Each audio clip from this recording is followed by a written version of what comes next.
warahmatullahi wabarakatuh. Wa ala Rasulillah wa ala alihi wa ashab kita Nabi besar Nabi Agung Muhammad sallallahu alaihi wasallam beserta keluarga, sahabat dan orang-orang yang mengikuti beliau dengan baik hingga akhir zaman nanti. Di kesempatan sore hari ini kita akan belajar sebuah tema yang sangat agung sekali, sebuah pembahasan yang besar, berat dan tidak mudah untuk kita jalankan, namun menjadi satu-satunya sebab seseorang terselamatkan di dunia dan di akhirat. Apa itu? Yaitu tentang keikhlasan. Ini adalah tema pembahasan kita pada kesempatan sore hari ini. Bagaimana seseorang dikatakan ikhlas? Dan materi ini sebenarnya diminta dari kitab A'malul Qulub Syekh Shalih Al-Munajjid. Namun kita coba bahas dari sisi pengalaman dan ringkasan-ringkasan yang pernah kami baca. Baik, yang jelas al-ikhlas itu adalah memurnikan aslinya. Dan yang dimaksud secara syariat adalah memurniakan tujuan suatu amalan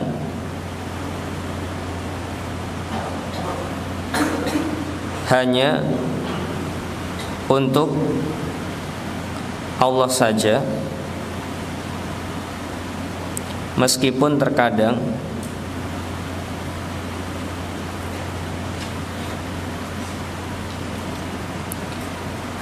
harus ada makhluk yang mengetahuinya.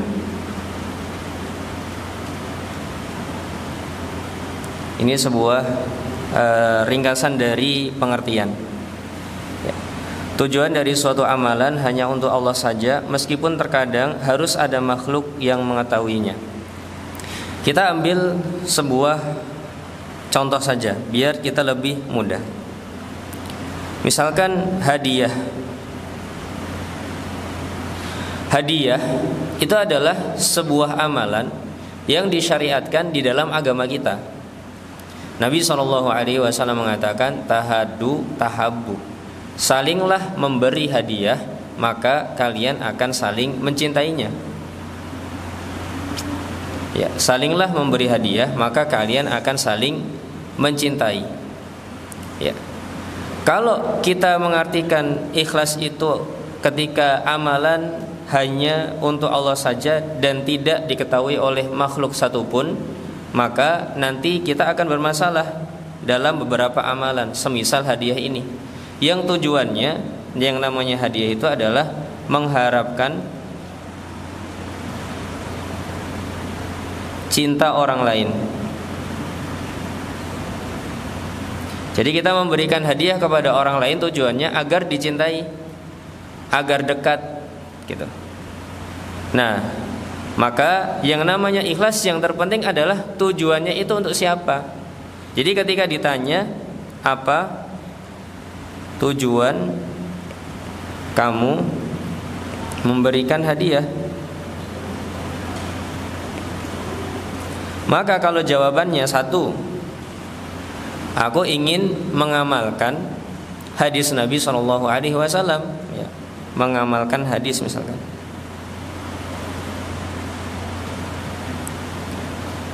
Maka dia dapat pahala atas hal tersebut. Ya. Misalkan juga saya ingin Allah ridha kepadaku, maka saya memberikan hadiah ini. Kemudian misalkan yang ketiga, saya ingin orang yang saya beri cinta kepadaku.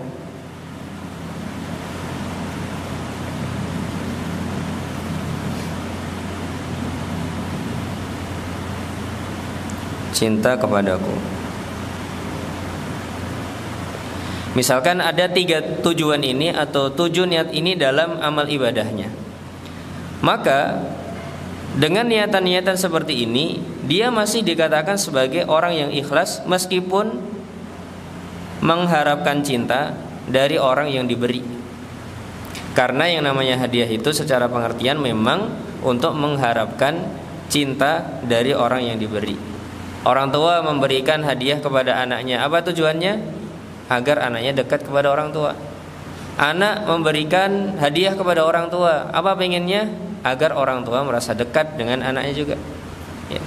Kita memberikan hadiah kepada teman kita, biar apa? Biar kita semakin dekat dan erat juga. Ya. Kita traktir teman, apa tujuannya? Biar semakin dekat juga. Itu salah satu tujuannya. Gitu. Jadi yang namanya ikhlas itu ketika tujuannya untuk Allah Subhanahu wa taala saja, meskipun harus ada orang yang tahu, meskipun harus ada makhluk lain yang mendapatkan efek dari tindakan kita tersebut. Ya. Baik, ini kalau memang amalannya sifatnya zahir atau sifatnya terlihat, maka kita bisa menggunakan konsep ini.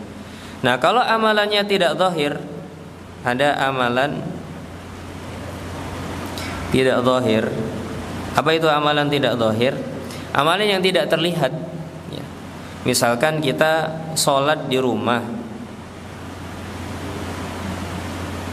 sendirian, maka yang tahu hanya Allah Subhanahu wa taala saja. Bisa jadi sekeluarga di rumah tidak tahu karena kunci sudah kamar sudah kita kunci, kemudian kita sholat, tidak ada yang tahu.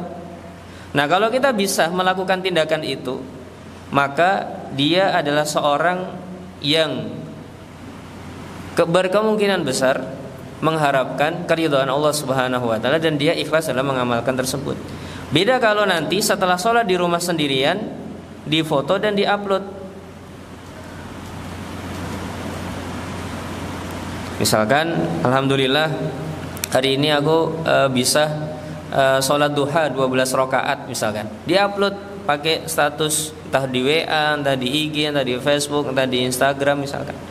Maka kalau niatnya untuk mendapatkan validasi orang atau pujian orang, maka di sini kita katakan ini orang tidak ikhlas. Ya, ini orang tidak ikhlas. Baik. Jadi ini kalau ada amalan tidak zahir, kok kemudian kita zahirkan, maka terkadang ada sisi-sisi yang harus kita cermati. Kita melakukan amal soleh, kok kemudian diekspos, ya. Maka kita perlu mengcross-check niat kita, apakah benar ataukah tidak. Baik, namun ada juga amalan zahir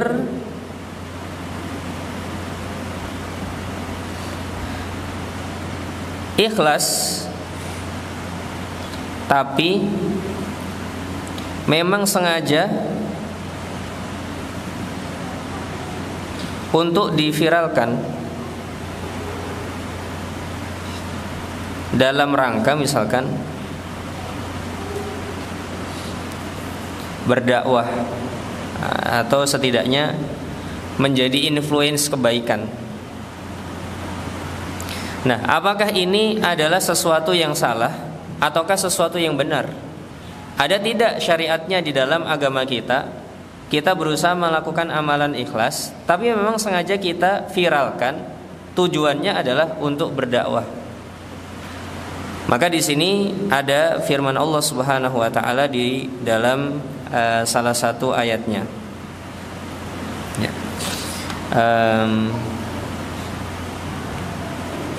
Saya agak lupa ayatnya. Masih ada yang ingat tentang infak yang terang-terangan dan infak yang sembunyi-sembunyi? Al-Baqarah, betul? Apa ayatnya, Mas? Aladina fisarra'i wad-dharra.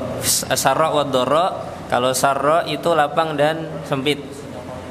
Apa? Fani immahi. Oke. Fani immahi. Nah.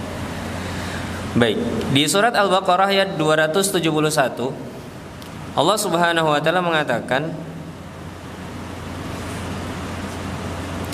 atau kita mulai dari 270, Wa ma anfaqtum min nafaqatin aw nadhartum min nadhrin, apa yang kalian infakkan, kalian belanjakan dari harta kalian, ataupun kalian nadarkan, ya, fa innallaha ya'lamuhu, maka sesungguhnya Allah tahu, ya. Jadi apapun niat dalam diri kita Allah Subhanahu wa taala tahu, ya. Karena Allah mengetahui apa yang terbesit di dalam hati seseorang, ya. Wa ma lidzalimina min ansar, dan orang-orang zalim tidak akan punya penolong.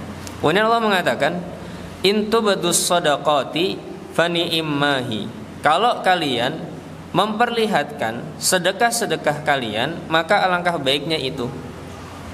Wa in tukhfuha, namun kalau kalian berusaha untuk menyembunyikannya, wa tu'tuhal fuqara, kemudian kalian memberikan kepada orang-orang fakir, fahuwa khairul lakum, maka itu lebih baik daripada diterang-terangkan. Wa yukaffiru ankum min sayyi'atikum, bahkan ada tambahannya, fadilahnya, Allah akan menghapus dosa-dosa kalian, dan Allah sangat tahu apa yang kalian lakukan. Baik, di sini pembahasannya surat apa ini tadi? Al-Baqarah 271. Ya. Al-Baqarah 271. Tentang sedekah di sini ada dua, terang-terangan,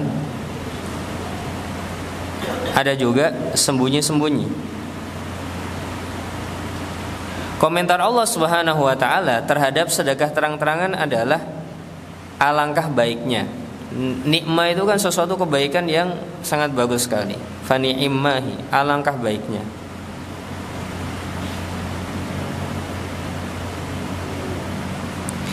Baik, namun kalau sembunyi-sembunyi, Allah Subhanahu wa taala mengatakan itu lebih baik. Plus ada tambahan penghapusan dosa. Ya, ada tambahan penghapusan dosa. Nah, di sini Allah Subhanahu wa taala tidak mengatakan orang yang terang-terangan berinfak itu tidak ikhlas. Beliau tidak, atau Allah Subhanahu wa taala tidak menyatakan itu. Tidak ada pernyataan orang yang terang-terangan itu pasti tidak ikhlas. Makanya di sini kita harus berhati-hati dari mengomentari orang tentang keikhlasan. Ya. Kita harus hati-hati jika berkomentar. Kemudian membuat generalisasi bahwa orang yang melakukan amal ibadahnya terang-terangan berarti dia tidak ikhlas. Belum tentu. Ya. Kita harus mengetahui niat dia apa, motif dia apa. Secara lisan misalkan dia kabarkan, kalau dia benar dalam mengabarkannya, baru bisa dihukumi. Sedangkan kalau kita tidak tahu, ya kita nggak bisa memastikan bahwasanya amalan yang dia lakukan itu tidak ikhlas, itu tidak bisa. Ya. Itu sesuatu yang mustahil. Sehingga adab kita sebagai seorang hamba Allah Subhanahu wa taala dalam melihat ikhlas dan tidak ikhlas ini adalah hendaknya diri kita sendiri yang menjadi konsep penting atau fokus penting kita adalah diri sendiri, bukan orang lain, ya. Bukan orang lain. Masalah orang lain itu ikhlas tidak ikhlas itu biarkan mereka dan Allah Subhanahu wa taala. Sedangkan kita, maka kita yang harus cross check diri, saya ikhlas ataukah tidak ikhlas. Saya tujuannya kepada Allah Subhanahu wa taala ataukah kepada makhluk? Kalau tujuannya kepada Allah, alhamdulillah. Kalau kepada makhluk ditanya lagi, saya masih punya syariat enggak di dalam Islam? Diperbolehkan atau tidak dalam Islam saya menampakkan amalan ini? Ya. Kalau masih boleh, ya kita harus jaga, ya, jaga niat kita, karena niat itu susah untuk diobati dan berbolak-balik. Makanya Sufyan Ats-Tsauri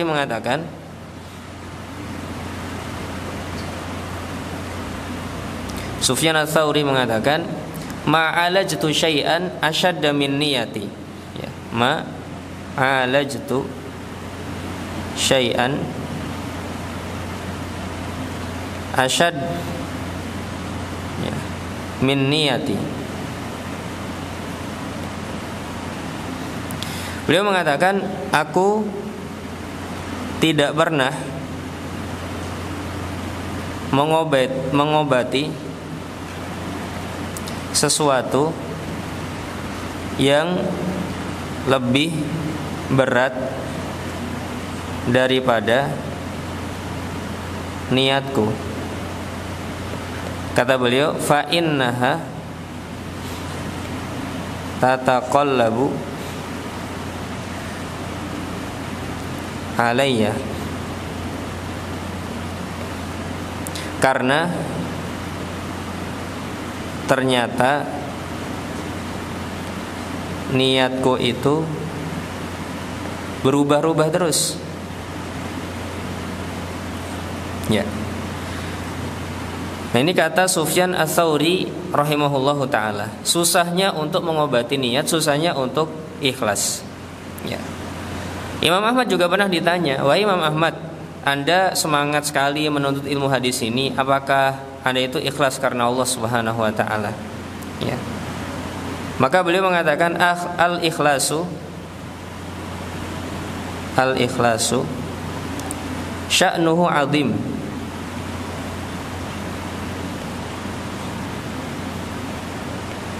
Ya. Walakin ya. Ja'ala niyallah yuhibbuhu. Ya. Atau uhibbuhu. Ikhlas itu adalah sesuatu yang sangat besar. Ya. Jadi kalau saya dikatakan saya ikhlas dalam menuntut ilmu ini sebuah pernyataan yang besar sekali, tidak mudah ini. Gitu. Saya juga nggak bisa menjamin saya ikhlas apa nggak ikhlas. Gitu. Tapi Allah jadikan aku cinta dengan ilmu ini. Jadi ini adalah sesuatu yang aku hobi dalamnya, dan seakan-akan beliau mengatakan, ya aku berjuang untuk ikhlas. Gitu.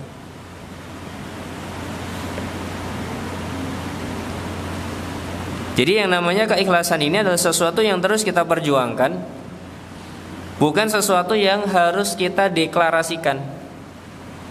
Jadi keikhlasan itu adalah sesuatu yang harus terus kita perjuangkan sampai nyawa kita itu keluar dari dalam diri kita, dari tubuh kita, sampai kita bertemu dengan Allah Subhanahu wa taala. Bukan sesuatu yang harus dideklarasikan. Ya Allah, aku ikhlas dalam mengamalkan ini. Gitu. Itu sesuatu yang susah, sesuatu yang berat. Dan Allah menyatakan, fala tuzakku anfusakum. Jangan kalian tazkiyah diri kalian sendiri. Jangan mensucikan diri kalian. Gitu. Jadi sesuatu yang harus kita perjuangkan. Nah, kalau kita sudah tahu konsepnya bahwasanya ikhlas itu adalah sesuatu yang harus kita perjuangkan, bukan sesuatu yang harus kita deklarasikan, maka kita akan lebih bisa merendahkan diri kita, merendahkan hati kita di hadapan Allah Subhanahu wa taala dan di hadapan orang lain. Ya. Namun kalau kita sudah mendeklarasikan ini amalanku ikhlas, nanti kita akan menjadi orang yang membanggakan diri di hadapan orang. Dan itu sesuatu yang berat dan tidak bagus. Bahkan hanya sekedar untuk menyatakan diri selamat dari syaitan, itu sesuatu yang susah. Jadi Imam Ahmad juga di dalam riwayat didatangi oleh iblis di sakaratul mautnya. Iblis mengatakan, ya Ahmad, ya, aku berikan ucapan selamat kepadamu karena engkau telah selamat dariku. Jadi iblis itu mengatakan, selamat, engkau telah selamat dariku. Itu sebuah statement yang sangat luar biasa. Apalagi yang datang musuh besar kita. Coba, ini kalau musuh besar kita datang kemudian mengatakan, selamat ya, kamu berhasil mengalahkanku, kita bisa mengatakan, wah bangga sekali diri kita, bahagia sekali gitu. Tapi Imam Ahmad tahu, sebelum nyawa ini keluar dari tubuhnya, maka nggak mungkin bisa dideklarasikan seperti itu. Meskipun dari musuh terbesar, meskipun yang datang iblis sendiri mengatakan, selamat ya, kamu telah selamat dariku. Kalau sampai mengatakan, oh iya saya, bahaya itu. Ya, sesuatu yang sangat membahayakan. Makanya kita katakan tadi, kita berbicara sesuatu yang besar, susah, tapi menjadi satu-satunya jalan untuk selamat. Ya. Bahkan ini menjadi satu-satunya jalan agar kita tidak bisa disesatkan oleh syaitan. Jadi ikhlas ini adalah satu-satunya jalan agar kita selamat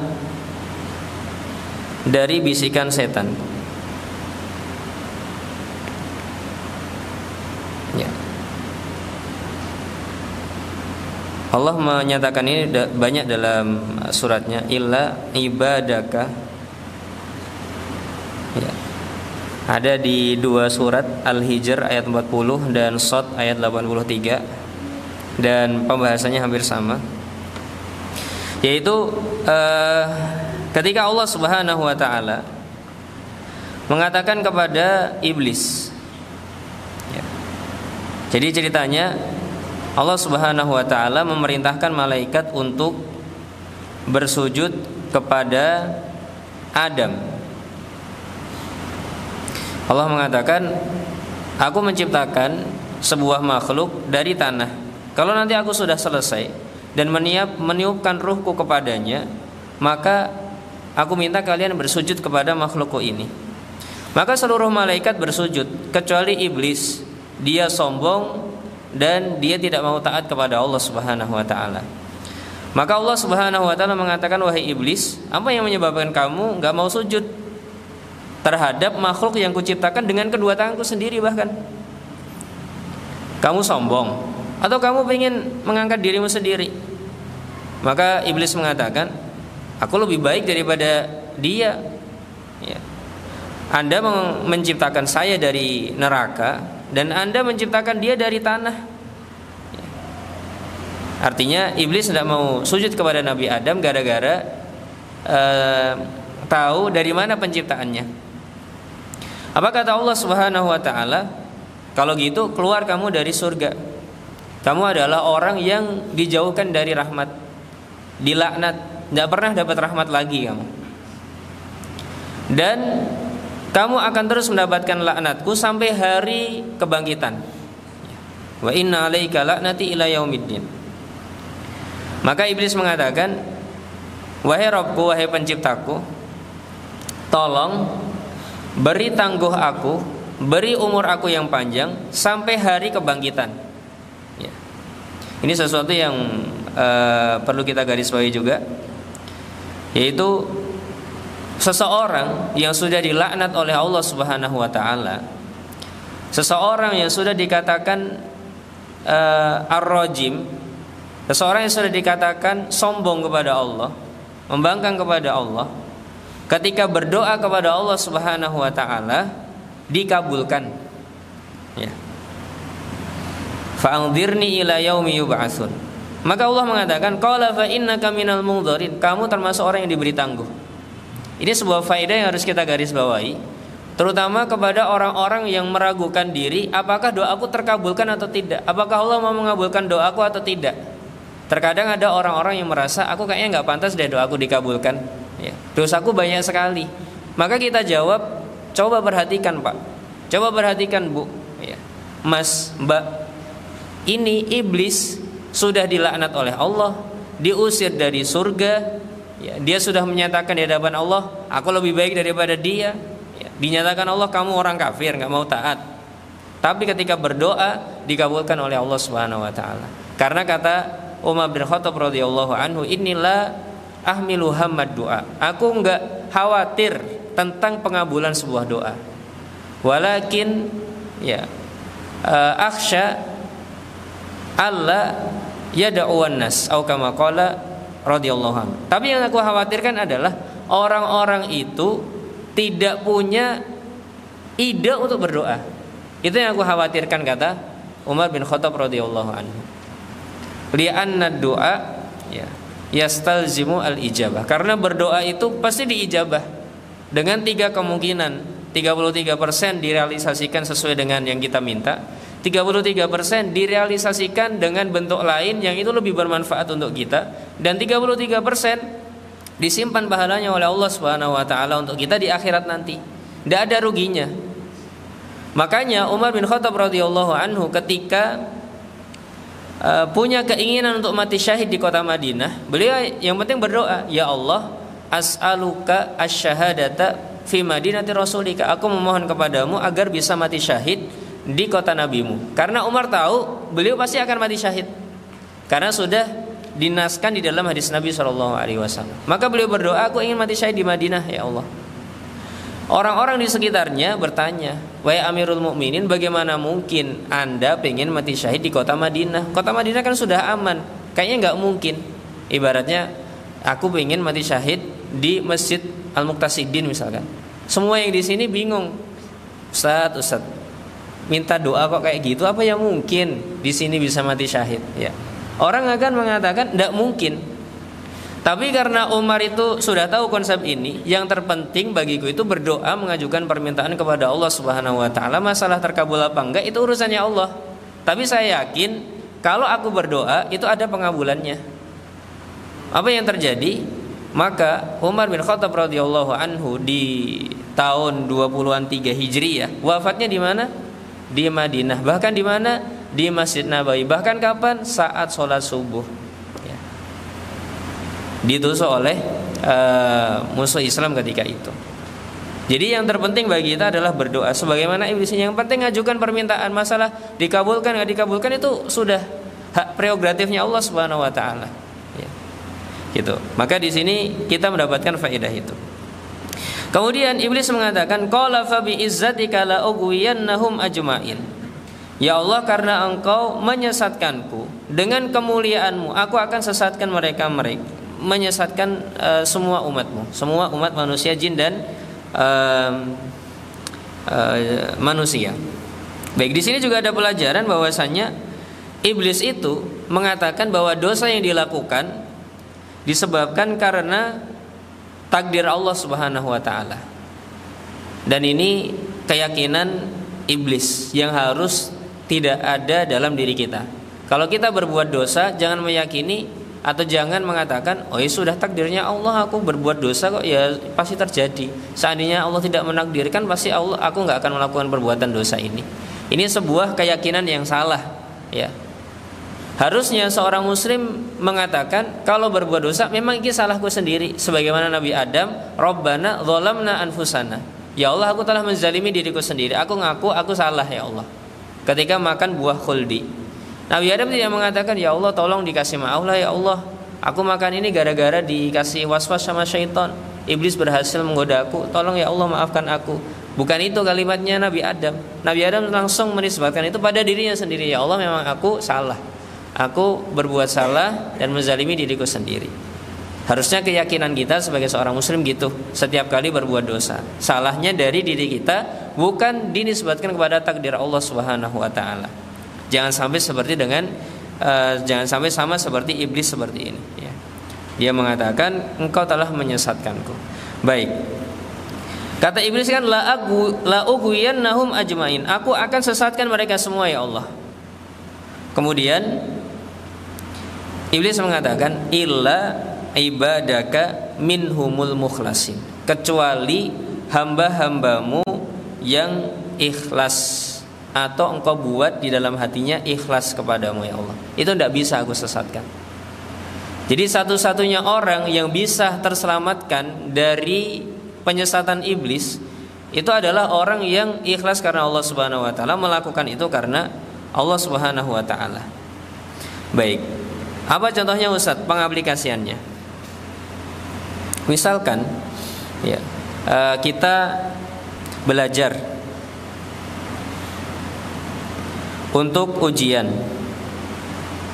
atau belajar membuat tulisan, karya tulis, jurnal, skripsi, tesis, disertasi dan lainnya, belajar.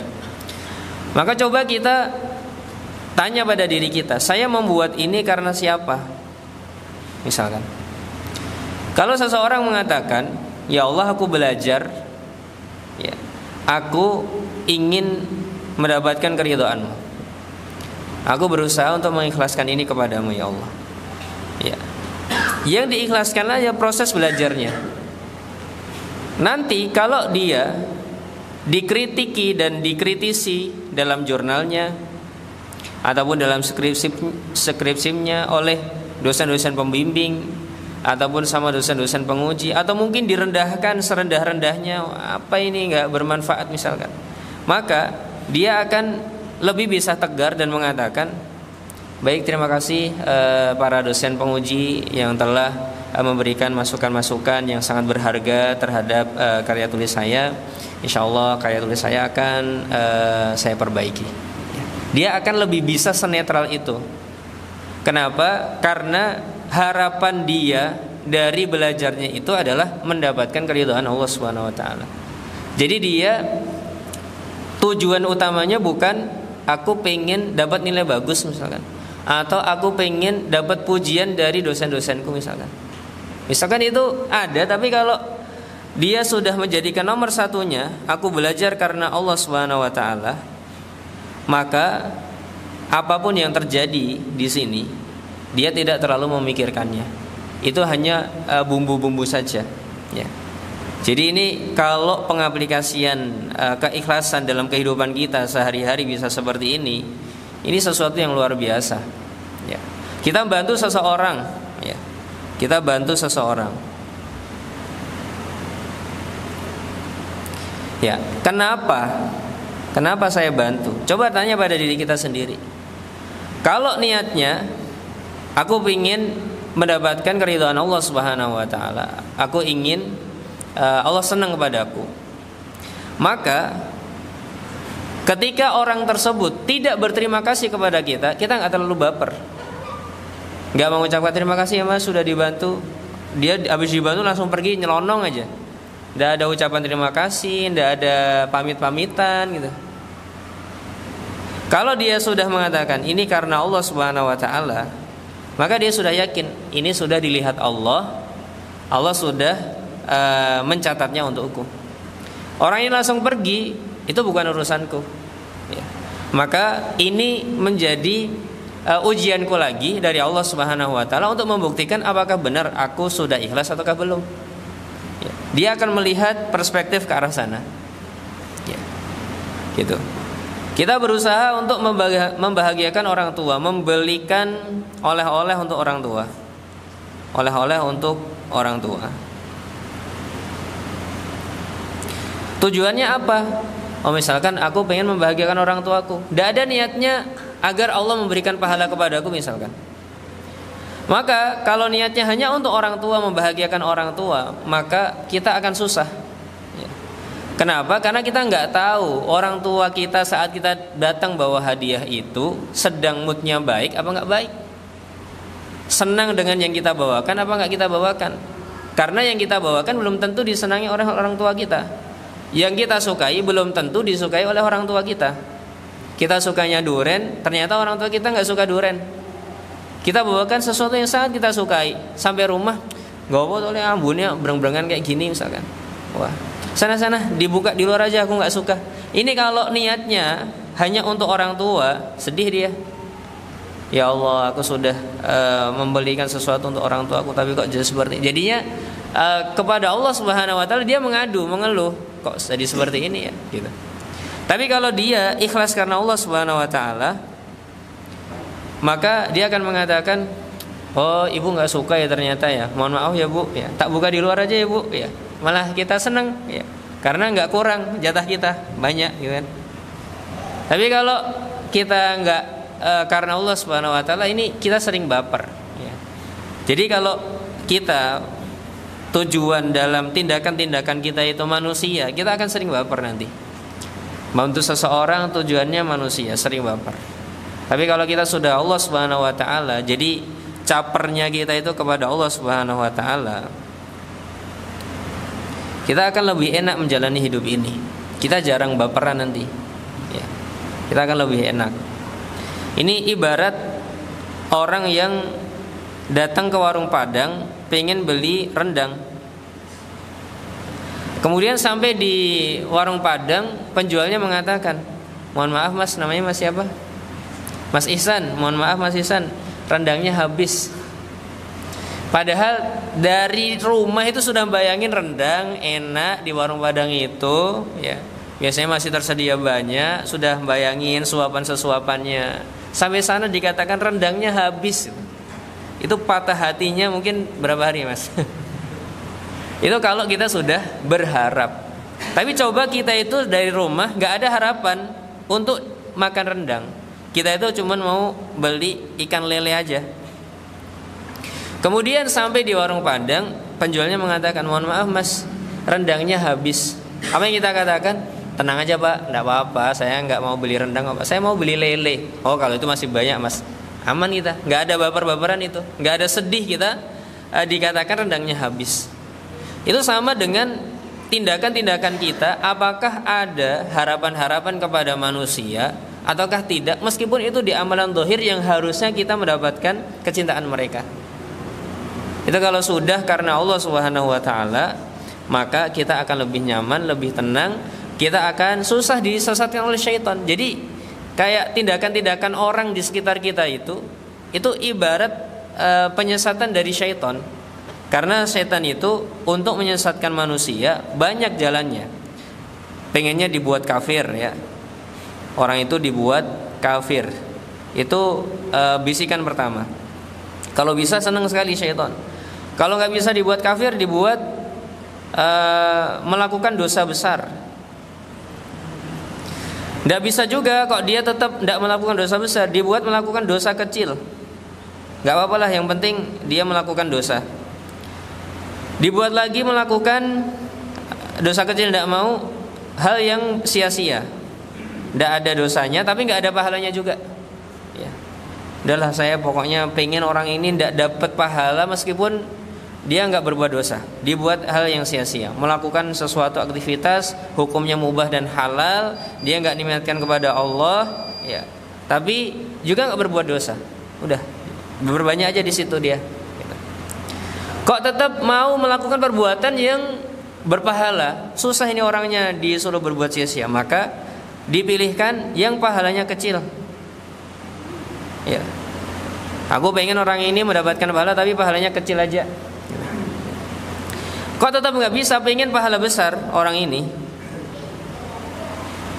Maka ini ada gangguan syaitan yang pasti mau tidak mau harus kita terima.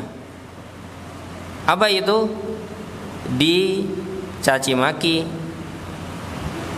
direndahkan orang, atau bahasanya sekarang dibully. Itu harus ada dalam kehidupan orang yang sudah selamat dari ini. Jadi kalau kita hidup kok ada caci makiannya, direndahkan orang, dibully orang, itu sudah pantas. Itu hidup kita di dunia memang mau dibuat seperti itu oleh syaitan. Tidak ikhlas kita itu seneng dalam kebaikan, itu tidak ikhlas dia. Ya, jadi kita bahas ikhlas tapi syaitan tidak ikhlas gitu kan. Ya. Tidak ingin kita nyaman, aman, tentram ya, dalam menjalankan kebaikan kepada Allah Subhanahu wa taala. Jadi harus ada bully-bulian, nanti ada caci makian, dibuat kecewa sama orang. Nah, kalau dia selamat dari ini, makanya tadi syaitan mengatakan illa ibadaka minhumul mukhlasin, kecuali hamba-hambamu yang ikhlas ya Allah. Kenapa kok bisa selamat? Karena habis ini tidak bisa ganggu lagi syaitan ya. Tidak bisa diganggu lagi dia. Tetap dimencaci maki tetap nggak ngefek, dia omongin buruk tetap nggak ngefek. Ya udah, nggak bisa diganggu. Berarti dia tetap akan berusaha mendapatkan pahala besar dari Allah Subhanahu wa taala. Nah, orang yang ikhlas akan seperti itu. Dan kalau tidak ikhlas bahayanya sangat besar sekali. Bisa jadi seseorang yang menghafal Quran aja bisa masuk neraka. Jadi orang yang pertama kali dinyalakan api neraka. Orang yang dermawan, suka berderma, bisa menjadi orang yang masuk neraka pertama kali. Orang yang alim, punya banyak ilmu, menjadi ustadz misalkan, kalau tidak karena Allah Subhanahu wa taala, bisa masuk neraka yang pertama kali, menjadi manusia yang pertama kali dinyalakan api neraka. Ya, menjadi mujahid, orang yang berjihad di jalan Allah, kalau nggak ikhlas karena Allah Subhanahu wa taala, bisa masuk neraka pertama kali. Jadi ikhlas ini sebuah pembahasan yang besar, berat. Kalau gagal bahayanya besar sekali. Tapi kalau berhasil, dia akan menjadi orang yang enak hidupnya di dunia, selamat dari gangguan-gangguan syaitan. Ya, mungkin ini sedikit berkaitan dengan pengalaman saya pribadi membahas pembahasan tentang ikhlas ini, dan hendaknya kita berusaha kalau mau caper itu capernya kepada Allah Subhanahu wa taala, meskipun di amalan-amalan zahir sekalipun, meskipun juga di amalan-amalan yang orang lain harus tahu itu amal soleh, harus ada objek lain selain kita, ya. Ikhlaskan karena Allah Subhanahu wa taala, karena manusia itu kecil semua. Kita naik di pesawat 10 km di atas permukaan laut, yang namanya manusia sudah nggak kelihatan. Apa yang mau dibanggakan dari seorang makhluk yang 10 km dari permukaan laut aja tidak kelihatan. Dan Allah Subhanahu wa taala mengatakan wasi'a kursiyyuhus samawati wal ardh. Padahal Allah itu, ya, kursinya lebih luas dari langit dan bumi. Coba bayangkan galaksi Andromeda, Bima Sakti dan semuanya dari yang besar itu kecil sekali di hadapan Allah Subhanahu wa taala. Ya. Masa kita mau mendapatkan perhatian ataupun pujian dari orang-orang yang 10 km udah nggak kelihatan, ya. Semoga Allah Subhanahu wa taala memberikan keikhlasan kepada kita semua, ya. Mungkin langsung ditutup, Mas, ya. Ya, semoga bermanfaat. Hadirin rahimani wa rahimakumullah, dan mohon maaf atas segala kekurangannya. Subhanakallahumma wa bihamdika asyhadu an la ilaha illa anta astaghfiruka wa atubu ilaik. Assalamualaikum warahmatullahi wabarakatuh.